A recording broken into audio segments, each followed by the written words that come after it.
there, CHIORI? Huh? How did you know where Aloft told you, didn't she? She did. We were just looking for you at the shop and Letitia was there. She wanted to thank you for the dress. So, you see? You don't have to be sad. We'll figure out how to get through this together. I'm not upset. I just wanted to get some fresh air. Want to sit here with me? The view's quite stunning.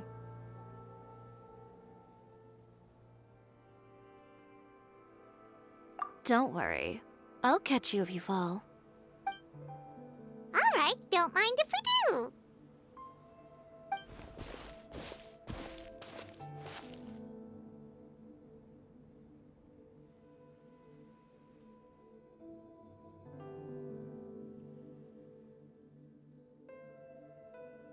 Well, how does it feel?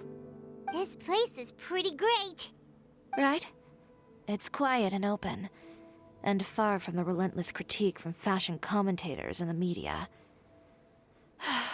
It's just you and the beautiful scenery. Yeah, it's important to take yourself out of that kind of stressful environment every once in a while. I didn't grow up in a very strict family. My parents would joke that I grew up to be so assertive because they spoiled me as a child. I would get together with the other children to climb trees and explore caves. One time, I even climbed over the walls of the Kamisato estate. One of the servants had to physically remove me. Whoa, Paimon would have never imagined that. But even as rambunctious as I was, when it came to needlework, I was as quiet and focused as could be. It was as if I discovered a whole new world within those vibrant, dazzling fabrics. You know the feeling? Sorta. My parents noticed, and they sent me to study under a famous Inazuman tailor. It wasn't long before I had driven away pretty much every master tailor on the archipelago. You could say I really tried their patience. You were that misbehaved? I wasn't misbehaved, exactly. I just often had strange ideas when it came to fashion. Ones that weren't in line with traditional ways of doing things. On top of that, I hated the idea of groveling and making outfits for every arrogant big shot expecting me to be at their beck and call. Anyway, a few incidents later, I soon found myself without a master. Worse, not one shop was willing to hire me. Not even to do grunt work. No wonder you left Inazuma. I was angry and frustrated. So, before I left, I swore to all those masters that my brand would one day become renowned all over Teyvat. Well, that's a great dream to strive towards.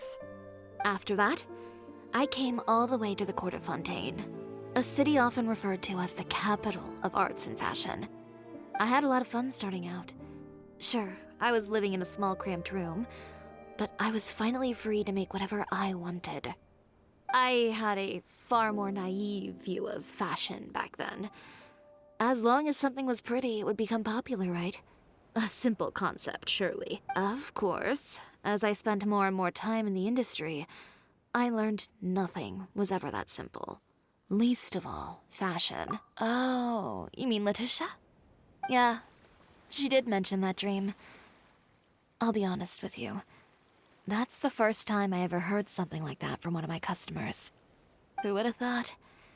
Even as I continue to pursue my dream, my work has also become someone else's.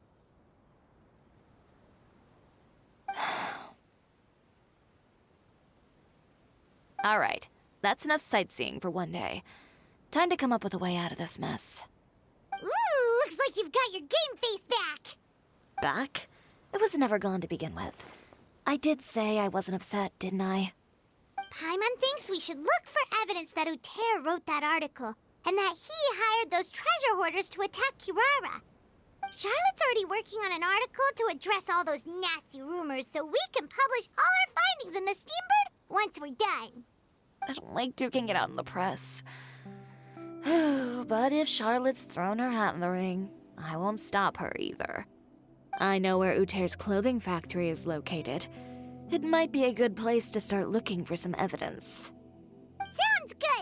come with. As for Fashion Week, well, there's always next year, right? So there's no need to be too upset.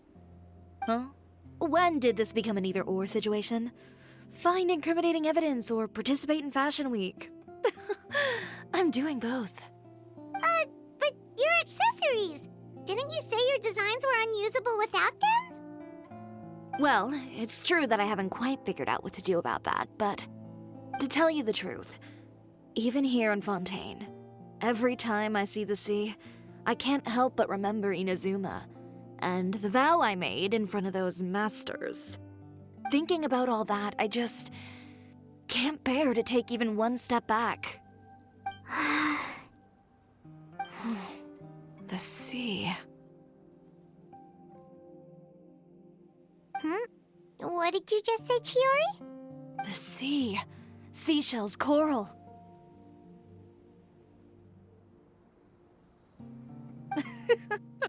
Got what?